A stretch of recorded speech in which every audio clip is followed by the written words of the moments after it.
Congress party అధికారంలోకి వచ్చిన తర్వాత అసెంబ్లీలో నిన్న వాడి వేడి మాటల యుద్ధం జరిగింది. ఒకసారి చూద్దాం.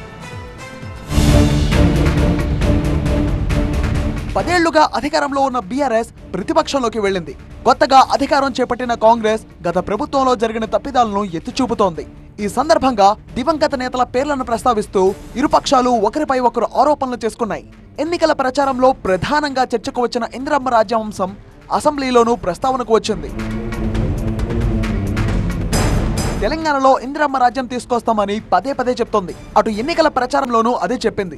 ఇప్పుడు అధికారం చేపట్టాక కూడా అదే నినాదంతో ముందుకు వెళ్తోంది. అయితే ఇందిరమ్మ రాజ్యంలో ఏం మంచి జరిగిందంటూ బీఆర్ఎస్ విమర్శించింది. ఆమె పాలనలో చీకటి రోజులు, నిర్బంధాలు, ఆకలి చావులే అంటూ ఆరోపణలు చేసింది. వాటికి సభాముఖంగా సమాధానం ఇచ్చారు సీఎం రేవంత్ రెడ్డి. ఇందిరమ్మ రాజ్యం అంటే పేదలకు ఇళ్లు, సామాజిక న్యాయం అంటూ చెప్పుకొచ్చారు రేవంత్ రెడ్డి. ఇందిరమ్మ రాజ్యం అంటే ఇదా అదా అని వారు మాట్లాడారు.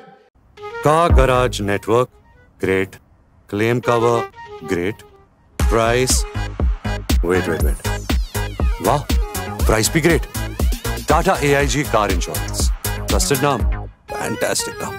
ఇందిరమ్మ రాజ్యం అంటే రైతు రుణమాఫీ అధ్యక్ష.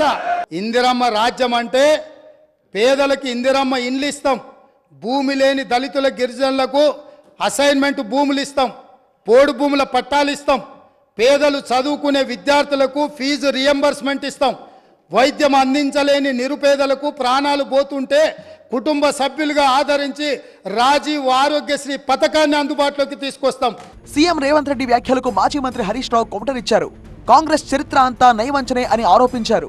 దివంగత నేత పివి నరసింహారావు, అంజయ్య లాంటి వాళ్లను కూడా ఘోరంగా అవమానించిన చరిత్ర కాంగ్రెస్ ది అంటూ మండిపడ్డారాయన. అయితే హరీష్ ఈ వ్యాఖ్యలు చేస్తుండగా డిప్యూటీ సీఎం భట్టి విక్రమార్క అడ్డుపడ్డారు.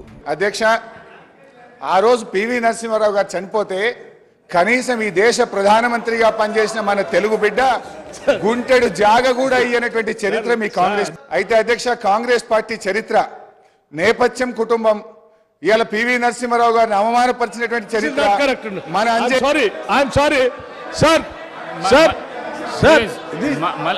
మీరు క్లారిఫికేషన్ పెట్టి పివి నరసింహ గారి దగ్గర పోతారు, లేకపోతే నెహ్రూ గారి దగ్గర పోతారు.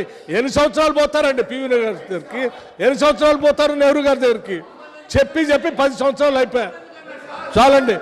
గవర్నర్ ప్రసంగానికి ధన్యవాద తీర్మానంపై మొదలైన చర్చ ఇరుపక్షాల మధ్య మాటల యుద్ధానికి దారితీసింది. పార్టీల చరిత్ర, దివంగత నేతల ప్రస్తావన వరకు వెళ్ళింది.